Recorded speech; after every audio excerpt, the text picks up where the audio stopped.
خۆشەویستانی کورسات نیوز سڵاوتان لێبێ بە خۆشحاڵیەوە لەگەڵ هاوکارانم پانۆڕامای ئەم شەوتان پێشکەشەکەین. ئەم شەو باسی پرۆژە یاسای بودجەی هەرێمی کوردستانەکەین. زۆر بەرنامەمان لەسەر پرۆژە یاسای بودجەی عێراق کرد کە چەندە خێروبێری بۆ خەڵکی هەرێمی کوردستان هەیە. ئێستا وەزارەتی دارایی یاخود وەزیری دارایی واژووی لەسەر پرۆژە یاسای بودجەی هەرێم کردووە و ڕەوانەی ئەنجومەنی وەزیران کراوە. ڕەنگە لە چەند ڕۆژی داهاتوودا گەرمەی باسوخواسەکان پرۆژە یاسای بودجەی هەرێم بێ کە تیایدا پرسی موچە، لێبڕینی موچە، دامەزراندنی گرێبەستەکان و بە هەمیشەی کردنیان لە بەرزکردنەوە و پرۆژەکان هەموو ئەوانە لەلا ئەو پرۆژە یاسا ئەبێت جێگەی کرابێتەوە. ئێمەش لە ڕێگەی بەڕێزێکی تایبەتمەند کە ماندووبوون و شەونخۆنیەکی زۆری لەگەڵ هاوکارەکانی لەو پرۆژە یاسایەدا بینیوە کە بەڕێز پەریخانە پەریخان نووری کە بەڕێوبەری گشتی بودجێ لە وەزارەتی دارایی عێراق کە بەڕێزیان لەولێرەوە لەگەڵمانەوە بە سوپاسێکی زۆرەوە گفتوگۆی لەگەڵەکەیم زانین ناوەڕۆژی ئەو پرۆژە یاسایە چیتایە، چ خێروبێرێکی بۆ خەڵکی کوردستان و کاریگەری لەسەر بازاڕ و وەبەرهێنان و ژیانی خەڵک هەیە. پەریخان سوپاس بۆ بەشداریت لە پانۆڕامادا، سوپاس کە ئامادە بوویت. سەرەتا ئەمەوێ بە لە ماوەی ڕابردوو دوو یا سێ مانجی ڕابردوو بەرنمەیەکمان کرد لەسەر پرۆژە یاسا. ئەو کاتە وەکو ئەڵێن ینی زۆر باش نەگەیشت بوو. ئێستا کە لای ئێوە تێپەڕیەوە چۆ بۆ ئەنجومەنی وەزیران پرۆژە یاساکە پشتی بەچی بەستووە و لە چیا خۆی ئەبینێتەوە گەر باسێکی کورت بۆ بینەرەکانم بکەیت. زۆر سپاس، سڵاو لە بەڕێستان، سڵاو لە بینەرانی کورساتی خۆشەویست. زۆر سپاس، سپاس بۆ گرنگیدانتان بە پرسی پرۆژە یاسای بودجە. بە فرسەتم زانی کە لێرەوە ببوورە دەستخۆشی لە هاوکارانم و لە بەڕێز جەنابی وەزیر بکەم کە بەڕاستی زۆر ماندوو بوون لەگەڵمانە بۆ ئامادەکاری پرۆژە یاسای بودجە تاوەکو توانیمان بیگەێنینە ئەم قۆناغە و بڕواتە سەرۆکاتی ئەنجومەنی وەزیران تاوەکو لەوێژ گەڵاڵە بکرێت و گفتوگۆی لەسەر بکرێت و دواتر بنێرێتە پەرلەمانی کوردستان بۆ پەسەندکردن. ئەوەی جێی باسە، شایانی باسە ئەوەیە کە پرۆژە یاسای بودجە بە شێوەیەکی گشتی دەستکەوتێکی زۆر گرنگە بۆ حکوومەتی هەرێمی کوردستان وەکو کابینەی نۆیەم بە شێوەیەکی گشتی و بۆ وەزارەتی دارایی و ئابووری بە شێوەیەکی تایبەتی. لەبەرەوەی 7 ساڵە ئێمە کوردستان بە کۆمەڵێ ئەزمەی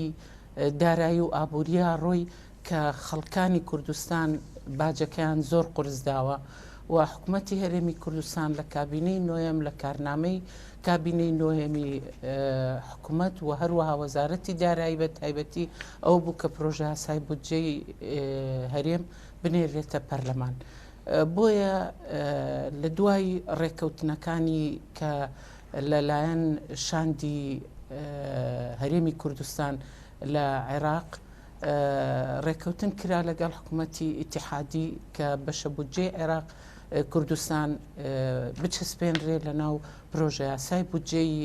عێراق و دەنگی لەسەردرا و بە کۆدەنگ پەسەند کرا. ئێمە هەستاین بەوەی کە هەرچەنە پێشتر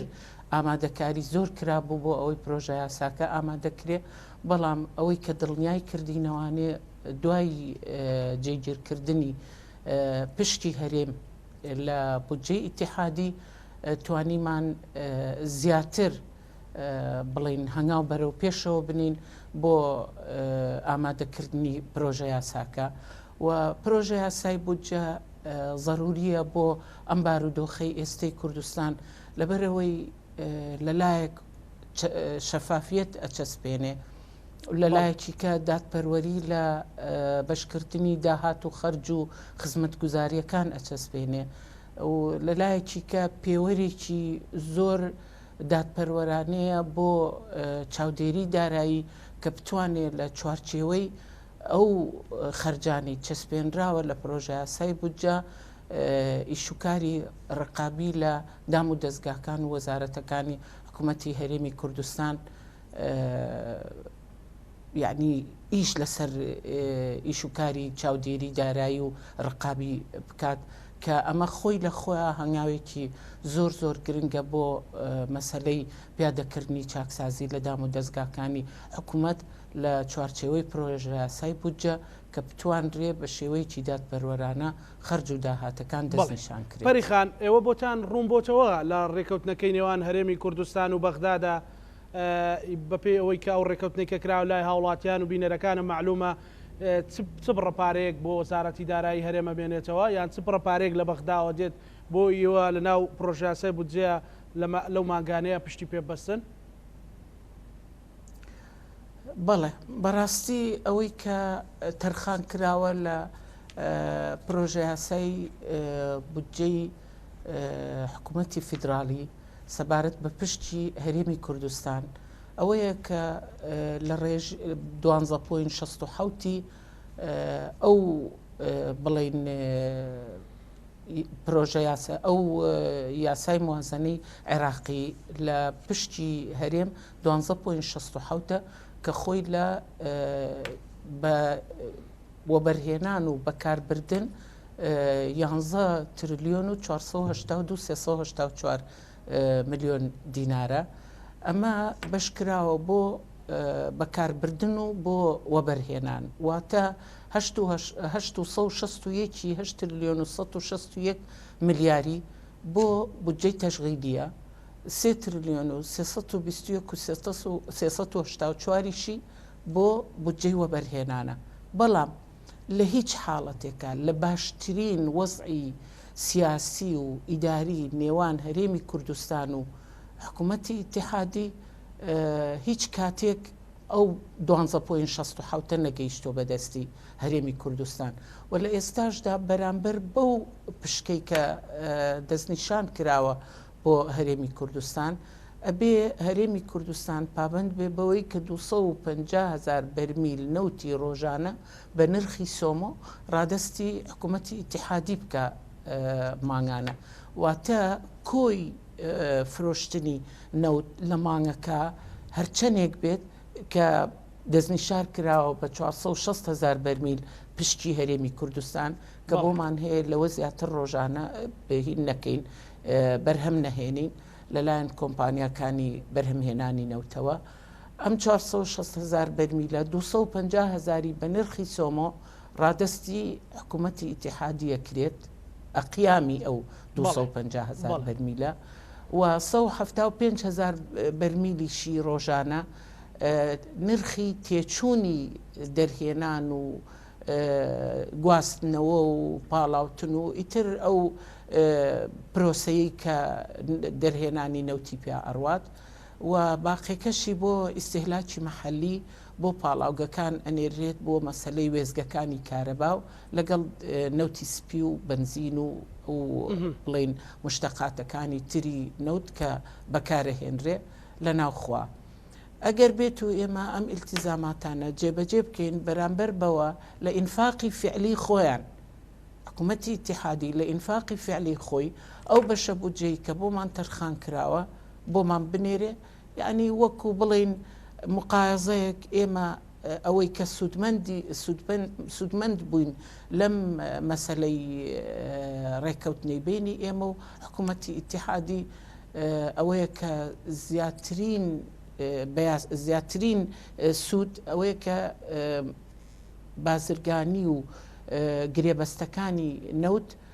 شەرعیەتی وەرگرت لە چوارچێوەی یاسای بودجەی عێراق کە ئێمە وەکو حکوومەتی هەرێمی کوردستان ئەتوانین ئەو بڕەنەوتە ڕۆژانە وەبەرهێنانی تیا بکەین و بەرامبەر بەوە 250,000 بەرمیلی ڕۆژانە بە نرخی سۆمۆ نرخەکەی ڕادستی حکوومەتی عێراقی بکەین. بۆ ڕێکەوتنەی کە کراوە پەریخا کە بەڕێزت تەفاسیلت پێدا مەسەلەن تقریبیان یان تەقدیریان چەند بڕەپارەیەک ئەگەر مانگانە بۆ هەرێمی کوردستان لە پرۆژە یاساکە مەسەلەن حسابێکتان بۆ کردو بۆ ئەمە مەسەلەن سبەینی ئێوە وەزارەتی دارایی بە نرخی سۆمۆ 250,000 بەرمیل نەوتە نێرێ و نیوەی داهاتە نانەوتەکان داهاتی فیدرالیەکان ئەنێرێتەوە ئەقیامەکەی هەڵبەتە لەوە تەسەورەکەن بڕێک پارەی زیاد لە بەغاوە بێتە هەرێمی کوردستان؟ بەڵێ بەڵام بە تەقدیریش ناتوانین ژمارە بڵین بۆچی لەبەرەوەی بە پێی یاساکە بە پێی یاسای بودجەی عێراق لیژنەیەکی تایبەتمەند دروست دەکرێ لە بینی هەرێم و لەگەڵ حکوومەتی ئیتیحادی وەزارەتی دارایی وەزارەتی نەوتی عێراقی و وەزارەتی دارایی هەرێمی کوردستان و وەزارەتی سامانە سروشتیەکان بۆ دیاریکردنی ئەو نرخە و ئەو بڕەپارەی کە ڕادستی عێراقەکرێ بەرامبەر بە ئەو بەشە بودجەی کە بۆمان ئەنێرێ لەوانەیە بڵێن لە مانگێک بۆ مانگێکی کە بگۆڕێ لەبەرەوەی خۆتان نەزانن نرخی نەوتی برنت سابت نییە و هەمیشە سۆمۆ لەگەڵ نرخی برنتە بە چەند دۆلارێک کەمتر ئەیفرۆشن بۆیە ئەو نرخە کە سابت نەبوو لە مانگێکەوە بۆ مانگێکی کە نرخەکە ئەگۆڕێ ئەو لیژنەیە دیارریەکات کە پێکێ لە نێوان هەردوولا کە چەند دەستنیشانەکرێ ئەو نرخە و بڕەکەی چەنە بێت تاوەکو ڕادستی حکوومەتی ئیتیحادی کرا بکات هەمان شێوە بەنسبەت بڵین داهاتی نانەوتیشەوە کە خۆی لە داهاتە ئیتیحادیەکانە ئەبینێتەوە ئەو داهاتە ئیتیحادیانەی کە تعریف کراوە لە یاسای بودجە و هەروەها بەپێی دەستور دەستنیشان کراوە ئەبێ ئێمە 150 ئەو داهاتە ئیتیحادیانش ڕادستی حکوومەتی عێراقی بکەین و دڵنیام ئەگەر بێت و حکوومەتی عێراقی پابند بێت و ئێمەش بە هەمان شێوە وەکو هەرێمی کوردستان پابند بین بە ڕێکەوتن نامەکە لە داهات بڵین ئەوەی کە هەم وەکو نەوت هەم وەکو داهاتی ناوخۆ شتێک ئەمێنێتەوە بۆ هەرێمی کوردستان کە بتوانین ئێمە بکەوینەوە سەرپی خۆمان و بتوانین ئەو ئەزمەی کە ئێستا هەمانە ڕوبەڕووی بینەوە بەڵام ئیرادەیەوێ بەڕاستی ئیرادەی ئەوێ پەری خانیانی لە ناو پرۆژە یاساکە چۆن بە بڕگەیەک بە چی جێگەتان کردوەوە مەسەلەن بە مەتاتی ماوەتەوە ئەو بڕگەیەکە بە پێی پابندبوونی هەردوو لە بە یاسای بودجەی عێراقی و ئەو بڕەپارەی کە مانگانە دێت بە پێی بەرزوو نزمی نرخینەوت ینی بە مەتاتی جێگەتان کردو چۆنی جێگەتان کردوەوە لەو پرۆژە یاساکەیە بە دڵنیاییەوە ئێمە تەخمینێکماندا ناوە خەمڵاندنێکماندا ناوە بۆ داهاتەکان داهاتی نەوتیش و نانەوتیش خۆتەزانی موازەنە خەمڵاندنە حەقیقی نییە مادام خەمڵاندنە ئێمەش هەڵبەتە خەمڵاندنێکمان کردووە لە چوارچێوەی معدلێک یعنی نەک بە سابتی ژمارەیەکمان هەڵبژارد بێ بۆ ئەو مەسەلەیە بەڵکو مانگەکانی پێشومان کردو بە پێوەرێک لەسەر ئەساسی مانگەکانی پێشوو یان ساڵی پێشوو توانیومانە ئەو نرخانە خەمڵاندنێکی بۆ بکەین. بەڵێ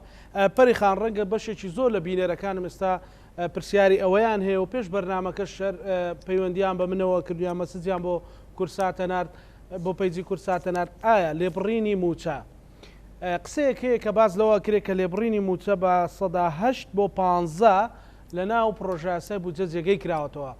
یعنی خەڵک زۆر چاوەڕوانیەوە ئەو لێبڕینی موچەیە کۆتایی پێبێت ئەمە لە پرۆژە یاساکە چۆنی باسی لەوە کراوە بەڕاستی لێبڕینی موچە دەسەڵاتی وەزارەتی دارایی و ئابووری نییە لەبەرەوەی موچە بە یاساڕێک خراوە بەهۆی کەمی داهات و ئەزمەی داراییەوە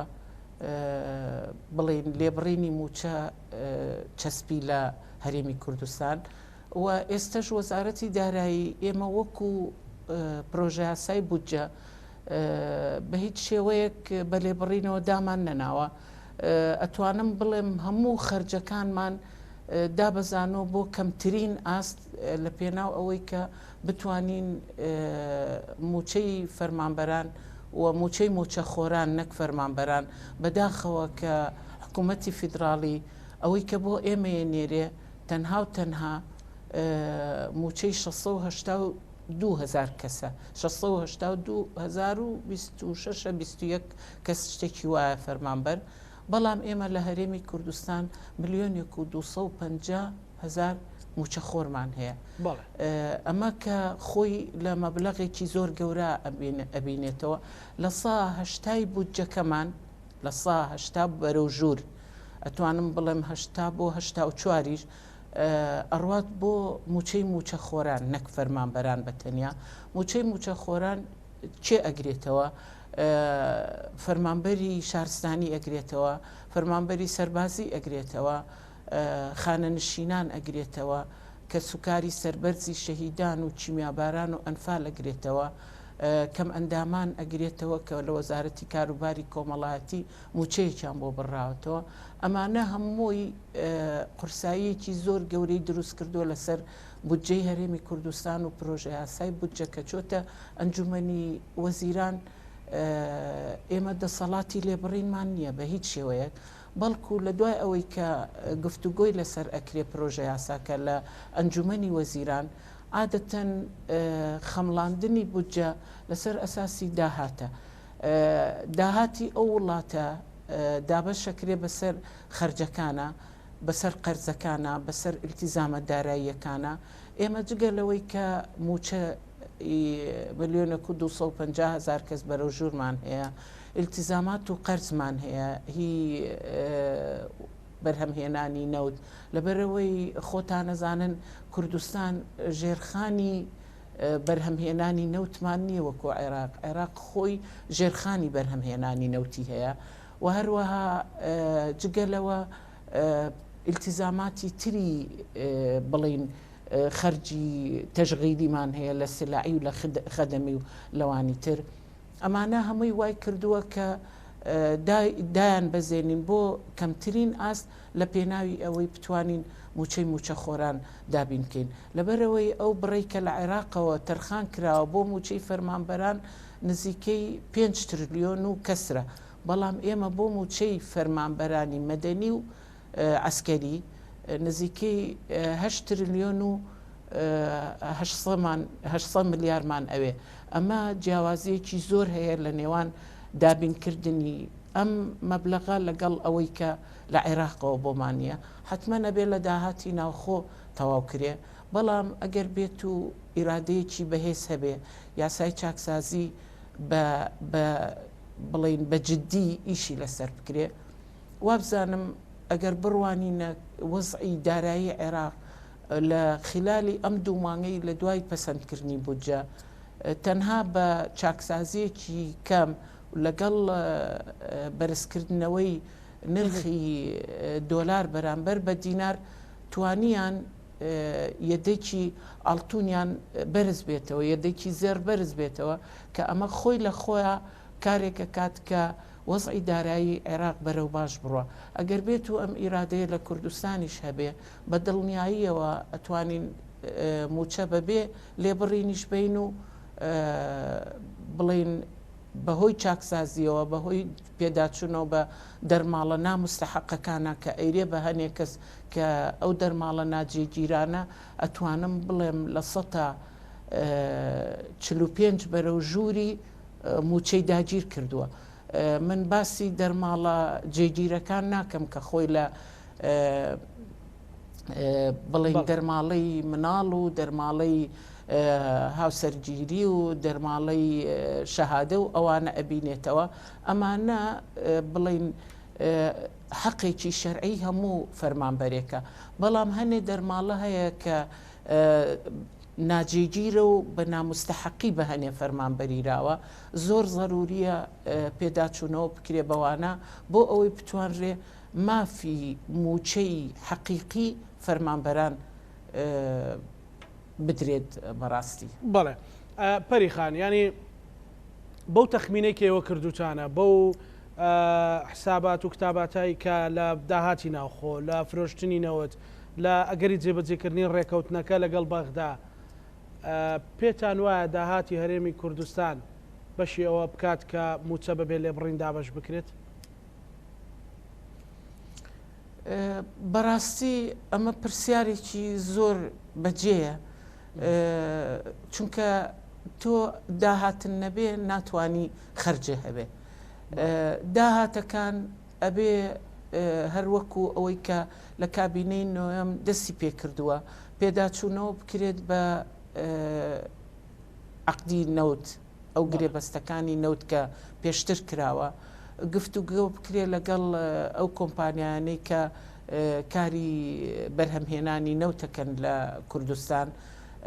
بۆ ئەوەی لەلایەک ئیلتیزام و قەرزەکانیان بڵین ئەقساتی دەردی عەرە بەڵێ مریح بێت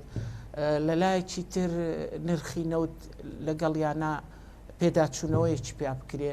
و پێداچوونەوە بکرێ بە دەرماڵەکانە پێداچوونەوە بکرێ بە چۆنێتی وەرگرتنی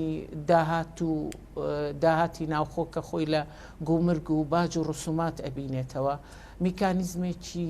زۆر عادیلانە و پێوەرێکی زۆر دادپەروەرانە دابنرێ بۆ وەرگرتنی باج ئێمە وەک وەزارەتی دارایی لەگەڵ زیادکردنی باجانین لەسەر نە هاوڵاتیان نەوە بەرهێنەر نە کۆمپانیاکان بەڵکو لەگەڵ ئەوەین کە میکانیزمێکی ڕێک و پێک دابنرێت بۆ وەرگرتنی باج و گومرگ و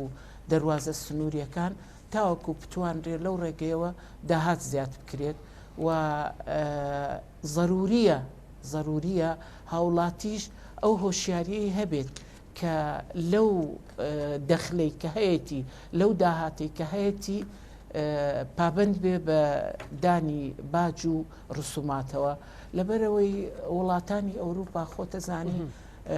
زۆرینەی وڵاتەکانی دەرەوە لەسەر باج ئەژین داهاتی وڵاتیان باج و گومرگەکانە کە لە ڕێگەی ئەوە ئەتوانم بڵێم نەوتیشیان نەبێت لە ڕێگەی پابندکردنی هاوڵاتیان بە باج و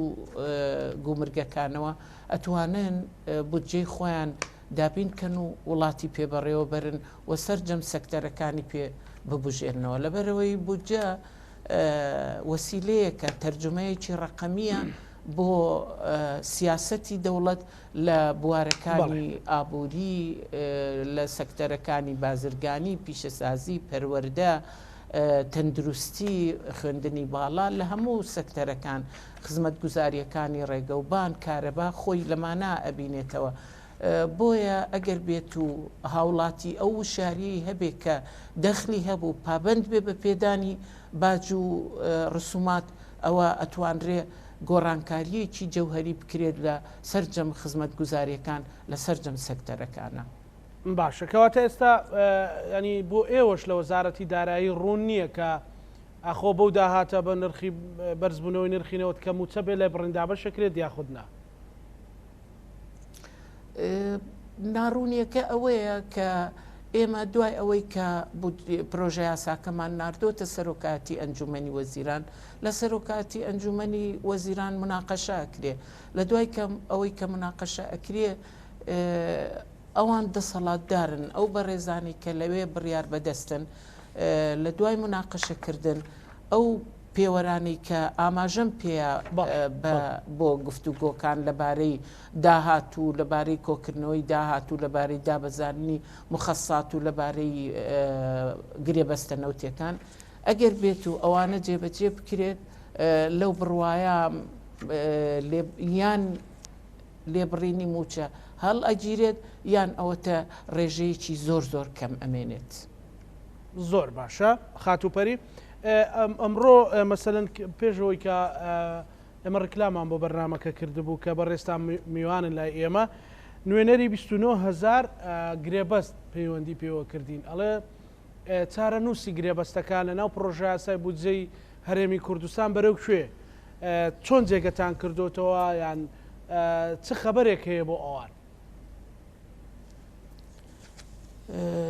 ببوورە بە ئەو ژمارە ڕاستکەمەوە ئەو 29,000 5,000 مامۆستای گرێبەست بوو کە لە ساڵی 2020 فرمانی بە هەمیشەکردنیان دەرچوو لە ئێستا ژمارەکە کەمترە لەو ژمارەی 29,000 ئەو نوێنەرەکەی خۆیان وتی 29,000 کەسین بەڵێ ئێستا وەک بەڕێستانەزانن لە 2014ەوە پرۆژە یاسای بودجەمان نەبوو یاسای بودجەمان نەبووە نەک پرۆژە یاسا هەر یاسای بودجەمان نەبووە کە یاسای بودجە نەبوو میلاک لە ناو یاسای بودجە جێ ئەکرێتەوە و عێراقی فیدراڵ لەو ساڵەوە لە 2014ەوە هەتا ئێستا بە هیچ شێوەیە یەک میلاکی بۆ زیان نەکردوین لە یاسای بودجەی عێراقیە لە 2017ەوە ئەو 682,000 فەرمانبەرە کە تەسبیت بووە لە پرۆژە یاسای بودجە هەتا ئێستا وەکو خۆی ماوەتەوە بەڵام ئێمە وەکو حکوومەتی هەرێمی کوردستان لە پرۆژە یاسای 2021 کە نردومانەتە ئەنجومەنی وەزیران بە شێوەیەک لە شێوەکان داوامان کردووە وەکو میلاک ئەوەی کە لە 2014ەوە خانەنشین بووە وەفاتی کردووە فەسڵ بووە تەرقین قەید کراوە ئەمانە حتمما میلاکێکی زۆرن ئێمە بتوانین لە جیاتی ئەوەی دامەزراندن بکەین ئەو مافە بین بەوەی کە گرێبەستەکان بە پێی میلاکی چۆڵ چ میلاکێک هەبێت چۆڵ بێ لە سەرجەم وەزارەت و دەستە و دام و دەستگاکانی حکوومەتی هەرێمی کوردستان جێگەیان بکرێتەوانێ و ئەو گرێبەستەکان بە هەمیشەی بکرێن وابزانم لە نیەتی حکوومەتی هەرێمی کوردستانایە وەکو کابینەی نۆهەم کە چۆن لە ساڵی 2020 مامۆستایانی گرێبەستی کرد بە هەمیشەی و هەروەها کۆمەڵێ لە یەکەمەکانی زانکۆکان دامەزرێنران و کۆمەڵە پزیشکان دامەزرێنران بە هەمان شێوە لە بەرنامەی حکوومەتی هەرێمی کوردستانی شایە بە پێی میلاکی چۆڵ جێگیرکردنی فەرمانبەری گرێبەست جێبکاتەوە لە ئەمە لە پرۆژە یاساکە باسی لێوە کراوە بەڵێ بە دڵنیاییەوە ئێمە وەکو وەزارەتی دارایی و ئابووری ئەومان دەستنیشان کردووە ئەو میلاکە چۆڵانەی کە دروست بووە بەهۆی ئەو خاڵانی کە ئاماژەم پیاوەک خانە نشینی و تەرقین قەید و وەفات و فەسڵ و ئەوانە ئەتوانین ئەو پلە چۆڵانە بە هەمیشەییکردنی گرێبەستەکان پڕیکەینەوە بەڵێ پەریخانیی شتر لە پرسیارەکان پلە بەرزکردنەوەی کە چەند ساڵێکە بەهۆیەوەی کە هەرێمی کوردستان ڕوبەڕۆی قەیرانانە بۆتەوە پلە بەرزکردنەوە جگە لە هەندێک لە پێزی پێشمەرگە و هێزەکانی ناوخۆ ئەوەی تر وەستاوە ئەمە چۆنچۆنی جێگەی کراوەتەوە لە ناو پرۆژە یاساکەیە بە هەمان شێوە بە پێی وەزعی دارایی هەرێمی کوردستان ئەوەی کە مستحقاتی فەرمانبەرانە کارنامەی وەزارەتی دارایی و حکوومەتی هەرێمە بەڵام دووبارەیەکەمەوە ئیرادەی ئەوێت و هەروەها داهاتیەوێ بە پێی داهاتی حکوومەتی هەرێمی کوردستان وابزانم هەموو مافە یاساییەکانی فەرمانبەران ڕەچاوەکرێ بەڵام بە پێی داهاتمان بە پێی بارودۆخی دارایی حکوومەت بەڵێ پەریخان پرسێکی تر هەیە ئەویش ئەوەیە کە ئێستا حکوومەتی هەرێمی کوردستان بەشێک لەگەڵ وەزارەتەکان تێکەڵی کردو لەگەڵ کەرتی تایبەتە بۆ من لە وەزارەتی کارەبایە کارمەندێکی زۆر هەیە موچە وەرەگرن وەلاو پرۆژە یاساکە ئەکید خۆموچی ئەوانە نەبڕاوە ئەمە چۆنچۆنی ناو پرۆژە یاساکە جێگەی کراوەتەوە هەمانجی لەگەڵ کەرتی تایبەتە لە وەزارەتەکانی حکوومەتی هەرێمی کوردستانە بەڵێ بەڕاستی کارکردن لەگەڵ کەرتی تایبەت ئەمە ئیشێکی باشە بەڵام ئەو کارکردنە بە شێوەیەک بێت کە جێی فەرمانبەرەکان بکرێتەوانێ لەو گرێبەستانەی کە لەگەڵ کەرتی تایبەت دەگرێ بۆ نمونە وەزارەتی شارەوانیە لەگەڵ کەرتی تایبەت گرێبەستیان هەیە بۆ کۆکردنەوەی خاشاک بۆ کۆکردنەوەی داهاتی ئاو بۆ هەنێ شتی تر وەزارەتی کارەبا بە هەمان شێوە بۆ کڕینی وزە بۆ کۆکردنەوەی داهات کە لە بەرنمەیانە ئەوانیش بە هەمان شێوە ئەم گرێبەستانە ئەگەر بێت و جێی موچەی فەرمانبەران لە گرێبەستەکانە نەکرێتەوە بەشێک لە فەرمانبەران جێ نەکرێتەوانێت کە موچەکانیان بخرێتە سەر ئەو کۆمپانیانەی کە ئیشەکەیان بۆ جێبەجێ ئەەکەن بۆ لایەنە پەیوەندیدارەکان قورساییەکی زۆر دروستەکە لەسەر بودجەی هەرێمی کوردستان. بۆچی لەلایەک ئەبێ ئێمە هەوڵ بدەین پابەندە داراییەکانی ئەو گرێبەستانە دابین بکەین و لەلایەکی کەم موچەی فەرمانبەرەکان کە لەو وەزارەتانە بێ ئیشەمێننەوە. بۆ نمونە ئێمە لە وەزارەتی شارەوانی لە 2013ەوە 15,000 فەرمانبەرمان هەیە کە ناونیشانیان باخەوانە، پاسەوانە، پاکەوانە، یعنی ئەوانەی کە ژینگە پارێزن. ئەمانە ئەگەر بێت و لەگەڵ گرێبەستی کۆمپانیاکانی کە لەگەڵ وەزارەتی شارەوانی گرێبەستیان کردووە بۆ پاکردنەوەی شارەکان، بۆ کۆکردنەوەی خۆڵ و خاشاک، جێی موچەی ئەم فەرمانبەرانە نەکرێتەوە، بەڕاستی قورساییەکی زۆرەکەوێتە سەر بودجەی هەرێمی کوردستان بۆ پێدانی موچەی فەرمانبەران. بەڵام ئەگەر بێت و جێی ئەوانە بکرێتەوە، وابزانم ئێمە بەشێک لە خەرجەکانی موچەمان کەم ئەبێتەوانێ و ئەکەوێتە سەر کەرتی تایبەت کە گرێبەستمان لەگەڵا کردووە. بە پێچەوانەوە ئێمە زەرمەند دەبین ئەگەر بێت و ئەو گرێبەستانەی کە ئەیکێن چ ئەوانی شارەوانی، چ ئەوانەی پاکردنەوەی خەستەخانەکان، پاکردنەوەی قوتابخانەکان، ئەوەی کۆکردنەوەی داهاتی شارەوانی، کۆکردنەوەی داهاتی کارەبا، ئەمانە زۆر زەروریە کە بەشێک لە موچەی فەرمانبەرەکانی کە هەمیشەیین بخرێتە سەر ئەو گرێبەستانە. بەڵێ پەریخانیانی پرسێکی تر ئەوەیە کە مەسلەی قەرزەکانی قەرزەکەڵەکەبووەکانی سەر حکوومەتی هەرێمی کوردستان و ئەو شایستەدارایانەی کە ئەدرێ بە کۆمپانیاکانی دەرهێنانی نەوت و بۆ ڕیگواستنەوە و هەموو ئەوانەی کە لە خەرجی نەوتە خەرجەکرێ، ئێوە توانیتانە مەسەلەن یاخود جێگەی کراوەتەوە لە ناو پرۆژە یاسای بودجەیە یاوەکەوەی باسەکرێکە لە ئەنجومەنی وەزیرانە بیر لەوە کراوەتەوە کە ئەمەش لە ناو پرۆژە یاسای بودجەیە جێگەی بکرێتەوە؟ بەڕاستی ئێمە لەگەڵ سەرەتای دەست بەکاربوونمان بۆ ئامادەکاری پرۆژە یاسای بودجە بە فرمانی سەرۆکاتی ئەنجومەنی وەزیرانی بەڕێز ئاگادار کراینەوە کە وەزارەتی دارایی تاکە سەرچاوە بێ بۆ سەرجەم داهاتەکان. ئەمە شتێکی زۆر دڵخۆشکەرە لەبەرەوەی وەزارەتی دارایی لە ڕێگەی کۆکردنەوەی داهاتەکانەوە ئەتوانێت سەخفی خەرجەکان دەستنیشانکە. بەڵام ئەگەر بێت و وەزارەتی دارایی بەرچاوڕوونیەکی نەبێت بۆ داهاتەکانی، بۆ بڕی داهاتەکانی، چ نەوتی بێت، چ نانەوتی بێت، چ ئیتیحادی بێ و چ لۆکەڵی بێ، ئەو بەرچاوڕوونی نەبێت ناتوانێت سەقفی خەرجەکانی دەستنیشان کات. هەر بۆ نمونە خێزانێک ئەگەر بێت و موچەی باوکە و دایکە نەزانن چەنە، ناتوانن بە پێی پێویستی داواکاری ماڵەکە، داواکاری مناڵەکان، داواکاری خێزانەکە جێبەجێ بکرێت و بەش بکرێت بە شێوەیەکی دادپەروەرانە بەسەر هەموو ئەندامانی خێزانەکە و بەسەر پێداویستیەکانی ئەندامانی خێزانەکە. حکوومەتیش بە هەمان شێوە خێزانێکی گەورەیە کە ضروریە داهاتەکان لە سەرچاوەیەکی دیاریکرا و کۆ بکرێتەوە تا بتوانرێ سەقفی خەرجەکان دەستنیشان بکرێت. ئەوەی کە شایانی باسە لە پرۆژە یاسای بودجەی ساڵی 2021 حکوومەتی هەرێمی کوردستان سەرجەم قەرز و کرێی گواستنەوە و کرێی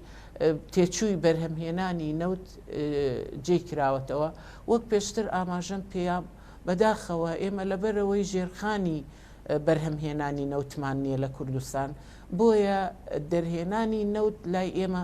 زۆر زۆر گرانتر ئەکەوێت وەکو لە عێراق، لەبەرەوەی عێراق خۆی ژێرخانی هەیە بۆ بەرهەمهێنانی نەوت، بۆ بەرهێنان، بۆ گواستنەوە و ئەوەی کە وای کردووە قورساییەک لەسەر بودجەکەی ئێمە دروست بێ ئیلتیزامە داراییەکانی ساڵانی پێشووی دەرهێنانی نەوتە و گواستنەوەی قەرزەکانی ساڵانی پێشووە کە ئەمە ئێستا لە ئەنجومەنی وەزیران لەلایەن لیژنەیەکی تایبەتەوە پێداچوونەوە بە گرێبەستە نەوتیەکان ئەکرێت و گفتوگۆ لەگەڵ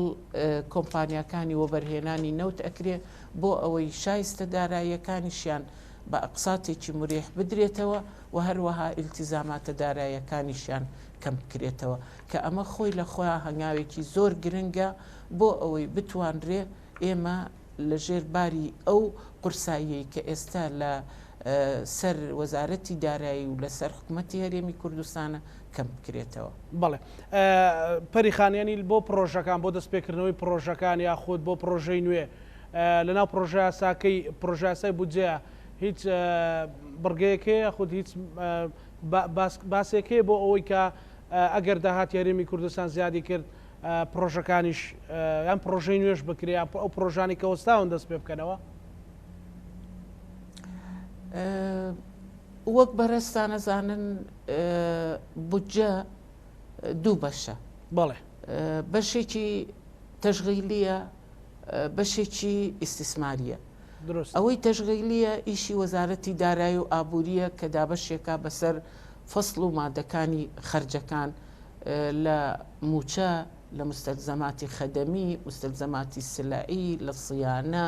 لە ڕێعایی ئیجتیماعی لەم خەرجانە خۆی ئەبینێتەوە. ئەوەی کە بەشە ئیستیسماریەکەیەتی وەزارەتی پلاندانان بەرپرسە لە چۆنێتی دابەشکردنی بە پێی بڵین کەمی خزمەتگوزاری لە ناوچەکان کەمی پرۆژەکان لە ناوچەکان ژمارەی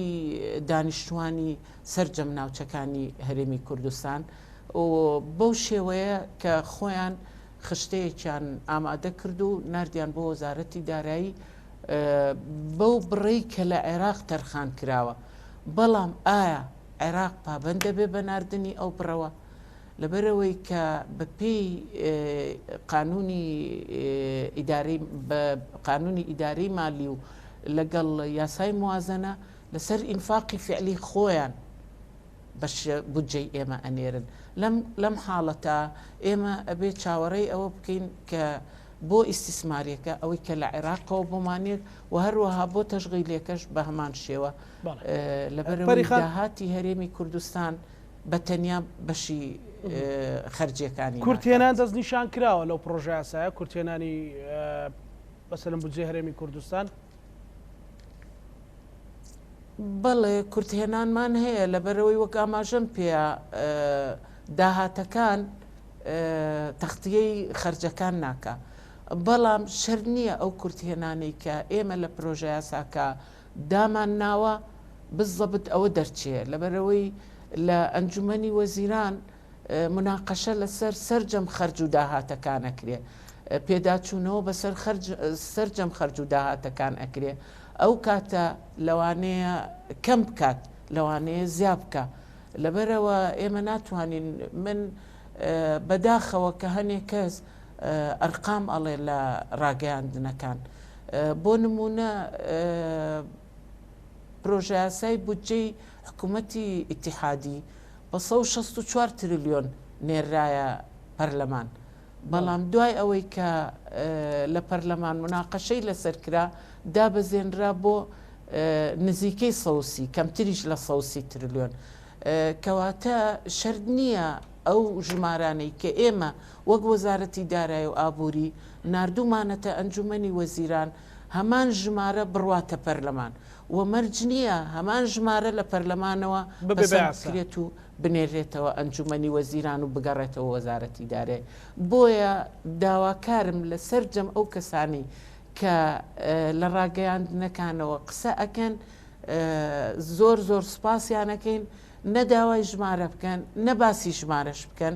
لەبەرەوەی ژمارەکان بەڕاستی خەمڵاندنە مادام خەمڵاندنە بڵین معرەزە بۆ گۆڕانکاری ڕوبەڕووی گۆڕانکاریە بێتەوە چ لە ئەنجومەنی وەزیرانی بەڕێز چ لە سەرۆکاتی پەرلەمانی بەڕێز. بەڵێ زۆر زۆر سپاس بۆ بەڕێز پەرینووری بەڕێوەبەری گشتی بودجە لە وەزارەتی دارایی هەرێمی کوردستان. سپاس بۆ بەڕێستان کە لە هەولێرەوە لە پانۆراما بەشدار بوون. نێرانی خۆشەویست لەگەڵ هاوکارانم ئەم شەو لە پانۆراما تاوتوێی پرۆژە یاسای بودجە و لێبڕینی موچە و دامەزراندنمان کرد بە هیوای ئەوەی کە هەمولایەکتان ساغ و سەلامەت بن تا بەرنامەی داهاتوو خواتان لەگەڵ.